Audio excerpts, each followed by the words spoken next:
Rainy season has started और साथ ही में लेकर आता है ये बहुत ही चिपचिप वाला मौसम। जब ये चिपचिप शुरू होती है तो आपको पता है सबसे ज्यादा क्या पेशेंट्स आते हैं हमारे पास? Eye infection and conjunctivitis. इतने ज्यादा पेशेंट आते हैं इस चीज के suddenly because whenever the weather is humid, whenever it is rainy, the infections generally भी बैक्टीरिया जो है जगह जगह ग्रोथ ज्यादा हो जाती है। Humidity helps the bacteria to grow and ये सब तरह की जो इन्फेक्शंस होती हैं ये इंक्रीज होती हैं। हमारे हाथ जगह जगह गंदगी को लगते हैं, वही हाथ आंखों को लगते हैं और हो जाता है आई इन्फेक्शन या आई फ्लू।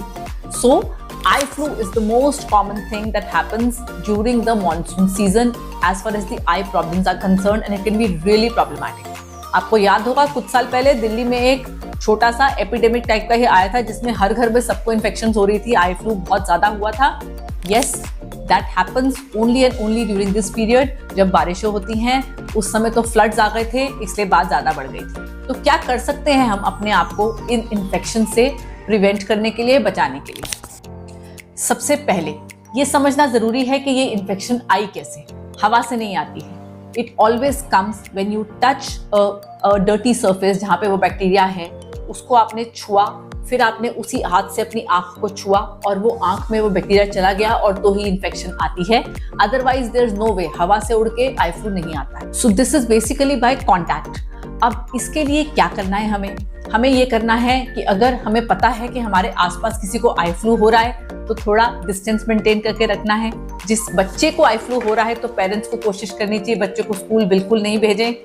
थोड़ा बहुत भी अगर लग रहा है इन्फेक्शन है मत भेजें, बिकॉज बच्चे बहुत पुअर होते हैं हाइजीन मेंटेन करने में, सब बच्चों को फैल जाएगा।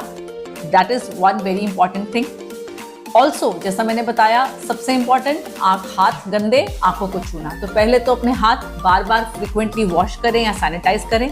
घर से बाहर से जब भी घर के अंदर घुस रहे हैं it's always a good habit to first wash your hands before you touch anything else. किसी और चीज को छूने से पहले हाथों को एक बार जरूर धो ले। अदर देन दैट इस मौसम में एक और मेजर दिक्कत होती है, आंखों में एलर्जी और इरिटेशन भी चलती रहती है।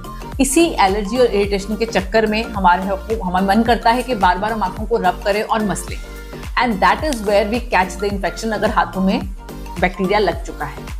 तो इस मौसम में अगर आपको थोड़ी बहुत भी आंखों में इरिटेशन रह रही है तो आप आई ड्रॉप डाल सकते हैं, लुब्रिकेटिंग आई ड्रॉप डाल सकते हैं। बार बार पानी के छपके आंख में नहीं मारें। एक बार अगर सुबह आंख को साफ करने का मन करता है करें, बट हाँ एक रेगुलर की आई ड्रॉप आप आंखों में डाल सकते हैं आंखों की सफाई के लिए, जिससे आंखों में इचिंग ना हो, इरिटेशन ना हो। इचिंग नहीं होगी, हाथ आंख पे नहीं जाएंगे, इन्फेक्शन नहीं होगा। इस सब के बावजूद अगर आई फ्लू हो जाए एज इन आंख में सूजन, रेडनेस, गंदगी, पानी, ऐसा कुछ भी लगता है तो डॉक्टर के पास इमीडिएटली जाएं।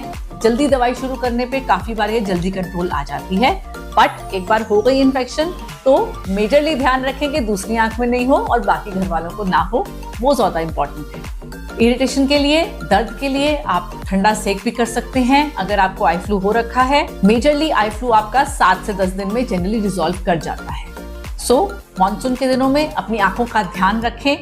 मेक श्योर कि आइज को बार बार टच नहीं करें और अगर आइज में थोड़ी भी इरिटेशन हो रही है तो आई ड्रॉप टाइमली स्टार्ट कर दें। इस रिगार्डिंग कोई क्वेश्चंस हो तो आप नीचे कमेंट्स में डालिए, we will try to answer. Video को लाइक करें और चैनल को सब्सक्राइब करें।